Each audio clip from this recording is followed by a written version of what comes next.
Hello everyone and welcome back to another video from Apps Academy. In this video, I'm going to show you how to add your bank account or a payment method on your Amazon shopping account. So let's get started right away.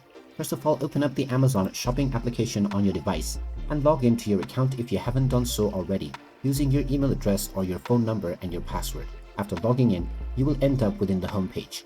Now, if you wish to add your bank account or any payment method within your account, then just tap on the profile icon at the bottom section.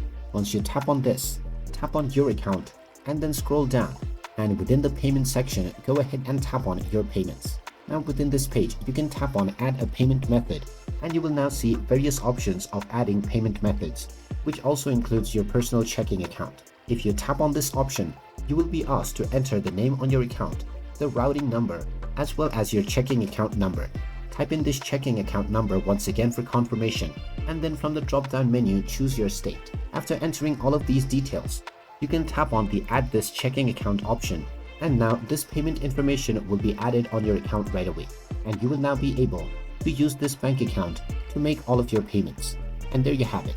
That is how easy it is to add your bank account as a payment method on Amazon shopping application. If you find this video helpful, make sure you hit that like button and subscribe to our channel if you haven't done so already. Also ring that notification bell to never miss another update from us. Thank you for watching, and I will see you again in the next video.